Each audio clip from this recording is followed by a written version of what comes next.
Okay, so picture this. You're sitting at your kitchen table, it's like 11 p.m., and you've got one of those retirement calculators pulled up on your laptop. You know the ones, you punch in your age, your savings, how much you're putting away each month, and it spits out this number. And for a lot of people, that number is somewhere around $500,000. And honestly, your first reaction is probably relief. $500,000. That sounds like a lot of money. That sounds like I made it money. But then, and this is the part that gets me, you start doing a little more math. You think about rent, or your mortgage, or what a used car costs now, or what your grocery bill looked like last month compared to 2 years ago. And suddenly that $500,000 doesn't feel quite as enormous as it did 30 seconds ago. It starts to feel thin, like a blanket that's just a little too small for the bed. My name is Steve, and I spend way too much time thinking about money, human psychology, and why some people seem to glide through financial decisions with total clarity, while others, most of us, honestly, just kind of stare at a number and feel a vague sense of dread without really understanding why. And that's what today is about. Because I want to talk about two numbers that get thrown around constantly in the personal finance world. $500,000 and $1 million. Like they're just points on a scale, like one is simply double the other in some boring mathematical sense. But here's the thing I've come to realize, and it took me embarrassingly long to really get this. The difference between these two numbers isn't really about the money at all. It's about control. It's about fear. It's about whether you spend your 70s doing what you want or quietly recalculating your grocery budget every time gas prices tick up. So stick with me here, because by the end of this, I think you're going to look at your own retirement number completely differently, not with more anxiety. Actually, I'm hoping the opposite. I think you're going to see exactly where you stand, why the gap between these two numbers is so much bigger than it looks on paper, and, this is the important part, what you can actually do about it, starting basically today. Let's get into it. So let's start with the number that feels safe, $500,000. Here's the thing about $500,000. It sounds like security. It's the kind of number that shows up in movies as the guy who made it. But retirement isn't a lump sum you admire in a bank account. It's a river you have to keep flowing for 20, maybe 30 years. And that changes everything. Using the classic 4% withdrawal rule, which, by the way, is a guideline, not gospel, we'll get to that, $500,000 gives you about $20,000 a year. That's roughly $1,667 a month. Now layer in Social Security, let's say another $1,800 a month for an average earner. You're sitting around $3,467 a month pre-tax. And now think about that against real life, not the fantasy retirement in the brochures with the couple biking along a beach at sunset. I mean actual life, property taxes, health insurance premiums before Medicare kicks in, or the gaps even after it does, home repairs because your roof does not care that you're retired, a car that eventually needs replacing, and, just living, groceries, a dinner out once in a while so you don't lose your mind. $500,000 can absolutely work. I want to be clear about that. I'm not trying to scare anyone. But it works with almost no room for error. It's a tightrope. One bad health year, one major home repair, one market downturn at the wrong time, and suddenly you're not retired anymore, you're surviving retirement. There's a difference, and it's a difference you feel in your stomach, not on a spreadsheet. I think about my uncle sometimes. I won't use his real name, let's call him Ray, who retired with almost exactly this amount. And for the first 2 years, honestly, it was great. He was golfing. He was doing the thing. Then his wife needed a procedure that insurance only partially covered. And then his furnace died in the same winter, and I watched this guy who used to talk about retirement like it was freedom, start talking about it like it was a math problem he was losing. That's the emotional core of the $500,000 reality. It's not that it's bad, it's that it's fragile. The takeaway here: if $500,000 is roughly where you're headed, the goal isn't panic, it's margin. You want buffer. An emergency fund that's actually robust, a paid-off house if at all possible, and a real, honest conversation with yourself about what your monthly expenses will genuinely be, not what you hope they'll be. Now let's flip to the other number, $1 million. Run the same 4% math and you get $40,000 a year, or about $3,333 a month. Add that same $1,800 in Social Security and you're around $5,133 a month, pre-tax. On paper, that's not even double the $500,000 scenario. It's about 48% more income. But here's what's wild. The lived experience of that gap is way more than 48%. Why? Because that extra, roughly $1,700 a month isn't just more stuff. It's the difference between a decision being scary and a decision being annoying. It's the furnace breaking and you sighing and calling a repairman, instead of the furnace breaking and you lying awake doing mental math about whether you can afford it this month or need to wait. It's booking the flight to see your grandkids without opening a calculator app first. It's saying yes to dinner with friends instead of quietly ordering the cheapest thing on the menu and hoping nobody notices. Money, especially at this stage of life, isn't really about luxury. It's about removing decision fatigue from things that shouldn't require decision fatigue in the first place. And that's the real gift that extra $500,000 buys. Not yachts, not private jets, just quiet, mental quiet. There's a concept in psychology, I'm sure you felt this even if you didn't have a name for it, called cognitive load. Basically, every financial decision you have to agonize over takes up mental bandwidth. And when you're constantly agonizing over small stuff, you have less capacity left for the things that actually matter. Your relationships, your health, your peace of mind. The person with $1 million isn't necessarily happier because they have more toys. They're happier because their brain isn't running a background program of anxiety every single day. Let me be honest with you too.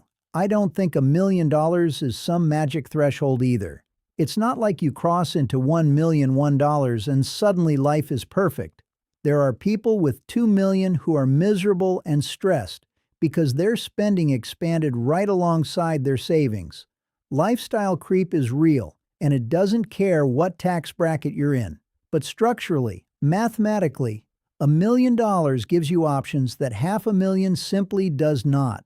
And options when you're 70 years old are worth more than almost anything else you can own. Okay, quick digression, because I think this part gets glossed over constantly, and it's honestly one of the more important things in this whole conversation. That 4% rule I mentioned, it comes from a study done in the 1990s, the Trinity study, if you want to look it up, that basically tested how long a retirement portfolio would last using historical market data, and 4% became this magic number that gets repeated like it's carved into stone somewhere. But it's not stone. It's a guideline based on historical averages, and markets don't always cooperate with averages. Here's what I mean. If you retire right before a market downturn, think 2008 or even early 2020, pulling 4% out of a shrinking portfolio can do way more damage than pulling 4% out of a portfolio that's steadily growing. This is called sequence of returns risk, and it's one of those things that sounds boring until you realize it can be the difference between your money lasting 30 years or 18. So why does this matter for our $500,000 versus $1 million conversation? Because the person with $1 million has so much more flexibility to adjust. They can pull 3% instead of 4% in a bad year and barely feel it, because 3% of $1 million is still $30,000. The person with $500,000 pulling even 3% is down to $15,000 a year. And that's often not really survivable without Social Security carrying a huge chunk of the load. The bigger portfolio isn't just bigger, it's more forgiving. It can flex when life doesn't go according to plan, and life, famously, rarely goes according to plan. I think this is the part people miss when they just look at these numbers as points on a line. It's not linear. The gap in security is way bigger than the gap in dollars. Now here's where I want to gently push back on the whole framing of this video because I think it's important. $500,000 and $1 million mean wildly different things depending on where you live, what your expenses look like, and what kind of retirement you actually want. Someone in a paid-off house in a low-cost-of-living area with modest tastes might live incredibly comfortably on $500,000. Meanwhile, someone with a mortgage still hanging around, living in a high-cost-of-living city, wanting to travel 4 times a year, $1 million might feel tight. So the real question isn't which number is better. It's what does my life actually cost, and does my number cover that with room to breathe? This is where I'd encourage you to actually sit down. And I know nobody wants to do this, it feels like homework. And write out what a realistic monthly retirement budget looks like for you specifically. Not the Pinterest board version of retirement, the real one. Housing, healthcare, food, insurance, a travel or hobby budget, a cushion for emergencies. Once you have that number, you can reverse engineer what portfolio size actually supports it, using something like that 4% rule as a rough starting point and adjusting from there based on your risk tolerance. Because honestly, chasing $1 million as some arbitrary finish line without knowing whether you actually need that much or maybe need even more is kind of like training for a marathon without knowing if the race is 26 miles or 40. You need to know the actual distance before you can pace yourself properly. All right, this next part might be the most important section of the whole video, so bear with me. The difference between someone retiring with $500,000 and someone retiring with $1 million usually has very little to do with how much they earned. I know that feels counterintuitive. You'd think it's mostly about income. But time and time again, the research on this, and honestly just looking around at people in my own life, shows that the biggest factor is behavior, sustained over decades. It's the person who started contributing to their 401k at 25 instead of 35, even if it was a small amount, and let compound growth do what compound growth does, which is, frankly, kind of magical if you give it enough time.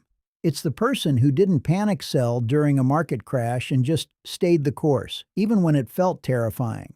It's the person who didn't upgrade their lifestyle every single time they got a raise, who let their income grow faster than their spending, even just a little bit, consistently for 30 years. None of that is glamorous. None of that makes for an exciting story. Nobody's writing a movie about the guy who quietly kept contributing 12% to his retirement account for 3 decades and didn't touch it. But that quiet, boring consistency is genuinely the difference between the two numbers we've been talking about this whole video. And look, I get it. This isn't universally true. Income matters, circumstances matter, medical bills and job loss and divorce and 100 other things can derail even the most disciplined saver. And I don't want to pretend otherwise or act like everyone's financial outcome is purely a result of willpower. That's not fair and it's not accurate. But within the realm of what you can control, behavior compounds just like money does. Every year you start earlier, every percentage point you don't spend, every time you resist the urge to check your portfolio during a downturn and do something impulsive, that's the stuff quietly building the gap between $500,000 and $1 million, decades before you ever see the actual number on a screen. So let's bring this back down to earth, because I don't want this to just be an abstract conversation about hypothetical retirees. If you're younger, say in your 20s or 30s, the lesson here isn't go save $1 million, it's understand that time is doing most of the heavy lifting and your job is just not to get in its way. Even modest, consistent contributions left alone for 30-plus years tend to snowball into something that looks almost unbelievable by the end. That's not motivational poster nonsense. That's just what compound growth does when you give it enough runway. If you're in your 40s or 50s and looking at your current numbers with a knot in your stomach, take a breath. This is genuinely the decade where course correcting matters most. Bumping up your contribution rate by even a few percentage points now has an outsized effect compared to doing it in your 20s, simply because you're closer to needing the money and every dollar has less time to be diluted by inflation, but also less time to grow.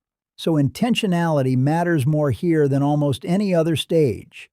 And if you're close to retirement, sitting somewhere between these two numbers, wondering which reality you're walking into, the honest answer is, build your actual budget first, understand your real number, and then figure out what levers you have left to pull. Maybe that's working a couple more years. Maybe that's downsizing your home. Maybe that's adjusting your withdrawal strategy to be more conservative in the early years. None of these are failures. They're just levers. Use them.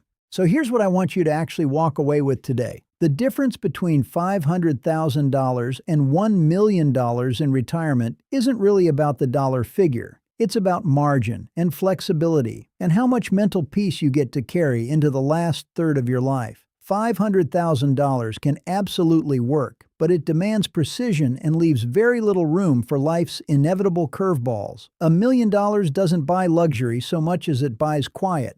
The ability to make decisions without that low hum of financial anxiety running in the background of everything you do. But, and this is the part I really want to land, neither of these numbers is really the point. The point is knowing your number, understanding your actual expenses, your actual risk tolerance, your actual vision of what a good life looks like at that stage, and then building toward that, deliberately, with the boring, unglamorous consistency that actually moves the needle over time. You've got more control over this than it probably feels like right now, especially if you're staring down a calculator at 11 p.m. feeling a little uneasy.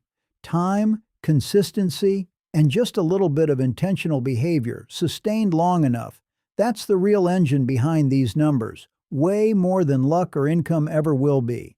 So if this got you thinking about your own number, good. That's honestly all I wanted. Not fear, not urgency for urgency's sake. Just a clearer picture of where you stand, and maybe a little more motivation to nudge things in the right direction, starting with whatever small step is actually in front of you right now. Thanks for spending this time with me. I'll see you in the next one.